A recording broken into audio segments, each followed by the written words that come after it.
¿cómo te encuentras? Buenas tardes. Sí, soy tu amigo el doctor Francisco Barajas Palacios y como ya es costumbre, suelo compartir contigo en mi canal de YouTube contenido que guarda relación con la ciencia jurídica del derecho internacional público. En esta ocasión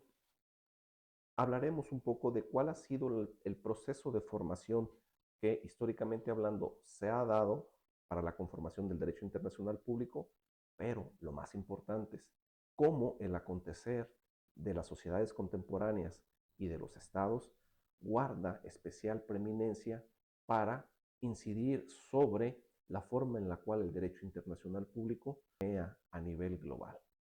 Pues bien, recordemos que en videos anteriores te había comentado cuáles fueron los sucesos o etapas históricas fundamentales que se constituyeron como etapas decisivas en la conformación de esta disciplina jurídica, el derecho internacional público. Y cronológicamente hablando, detallábamos que la primera etapa de la que se tiene conocimiento y la cual fue de suma relevancia para la conformación de esta ciencia, precisamente fue la paz de Westfalia de 1648, la cual viene precedida por una guerra de 30 años que se da entre las naciones de Europa. Esta fue una de las etapas fundamentales en el proceso histórico, seguido por el Congreso de Viena de 1815, el cual va a constituirse como una segunda etapa fundamental en el desarrollo y consolidación de esta disciplina. A su vez, otro suceso que va a detonar y que va a instar a la comunidad internacional a reflexionar en torno a la necesidad de crear una esfera de paz, de mesura, de tranquilidad y seguridad internacional para las naciones, va a ser la Primera Guerra Mundial. En virtud de que una vez concluida esta, surge un sentimiento internacional que se conoce como la Sociedad de Naciones de 1919, como la Organización de las Naciones Unidas, en la Declaración Universal de los Derechos del Hombre y Ciudadano del 10 de diciembre de 1948. Pues bien, ahora es importante precisar que una vez que se dan esta serie de etapas, posteriormente a estas etapas también van a aparecer a la creación de la Organización de Naciones Unidas los procesos de descolonización que datan desde 1960 hasta nuestros días. Y con estas se terminan las etapas decisivas en la conformación de esta ciencia. Sin embargo, un aspecto importante sobre el que me quiero pronunciar en este video es precisamente que a partir de este momento se vienen dando en la comunidad, en los estados contemporáneos, internacionalmente hablando, una serie de sucesos y eventos que van a incidir en el desarrollo del estado contemporáneo y por ende la forma en la cual el derecho internacional público interactúa con dichos fenómenos. En ese sentido, es importante precisar y recordar que el fundamento sociológico y jurídico del derecho internacional público lo constituye efectivamente los tratados internacionales, que son esos instrumentos que amalgaman, que armonizan y que unen a países, a regiones, a continentes y a la comunidad internacional bajo ciertos lineamientos que son necesarios para el mejor desenvolvimiento de las relaciones jurídicas de los sujetos internacionales de derecho. Pues bien, aunado a ello, el derecho internacional público también se ve incidido y se ve conformado por una serie de factores que inciden en un sentido y en otro sobre el desenvolvimiento de las relaciones de los estados entre sí, de los estados con sus habitantes y de todos los sujetos internacionales reconocidos por el derecho. Sin embargo, no menos cierto es que el Estado, por su especial preeminencia, por su especial situación en el orden global, hoy en día, junto con los sujetos internacionales de derecho, sigue siendo un objeto de estudio, sigue siendo un objeto de análisis por parte del derecho internacional público. Y este Estado, ¿sí?, se ve incidido de manera positiva por diferentes factores que permiten su desarrollo, su consolidación o incluso un crecimiento exponencial. Por eso en este video deseo compartir contigo estos factores de desarrollo político, estos factores de desarrollo económico, estos factores de desarrollo social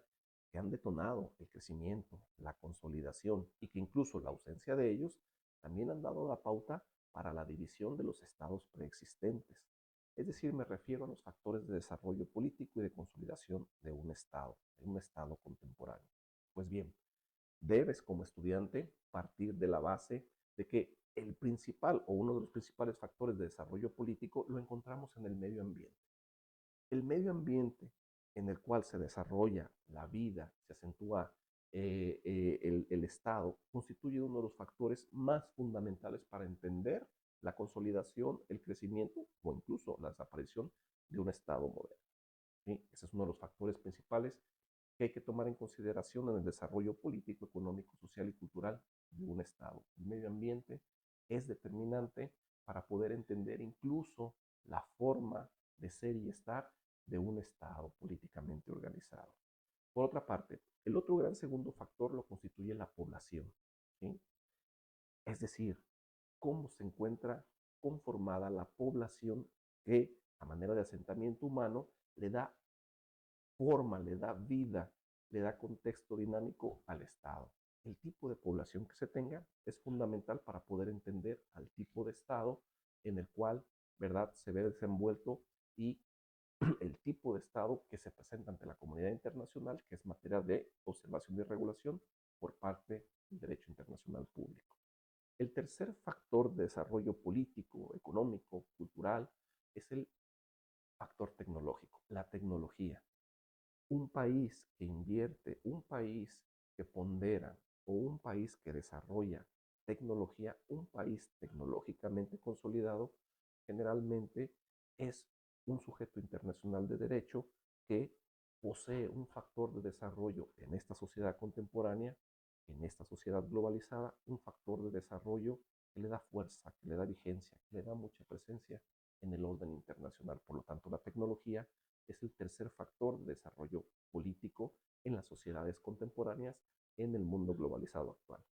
Por otra parte, el cuarto factor de desarrollo político lo encontramos en los sistemas económicos o en la economía propia de un Estado. Y un Estado tiene una economía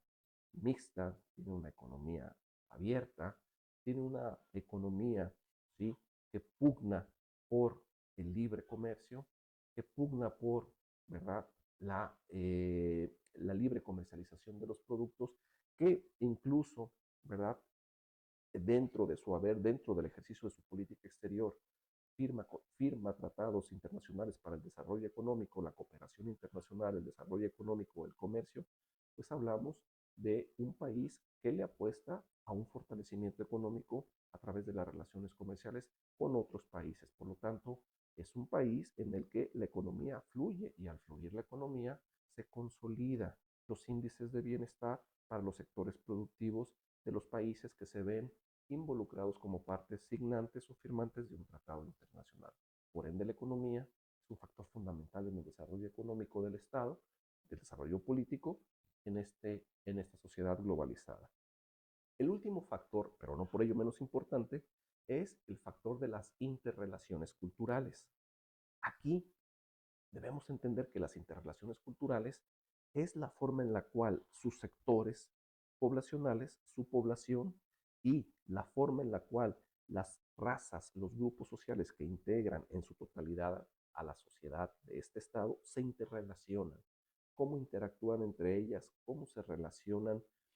cómo se armonizan y cómo se conjuntan o bien cómo logran amalgamar sus diferencias para construir un Estado soberano con un destino, con un camino, es sumamente fundamental. De forma tal que estas interrelaciones culturales también van a marcar la pauta y el entendimiento por qué los estados contemporáneos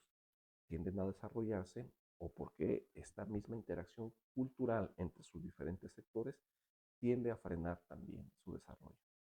De manera tal que aquí tenemos estos 5 grandes factores que nos ayudan a identificar por qué un Estado moderno, por qué un Estado contemporáneo tiene un desarrollo quizás más prominente que otros y por qué hay a lo mejor estados que no muestran esa misma consolidación. Bueno, porque estos factores determinan la consolidación de los mismos. Y en resumidas cuentas, retomamos, se trata del medio ambiente, que es un factor fundamental, se trata también de los índices de población, cómo se encuentra su población, ¿sí? Se habla de la tecnología, ¿sí?, de la economía y finalmente de las interrelaciones culturales. Espero que este material que ahora pongo a tu disposición, en una forma sencilla y breve, te ayude a comprender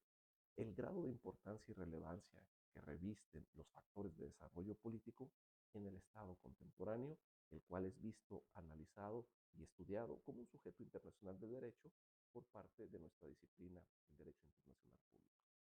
Muchas gracias.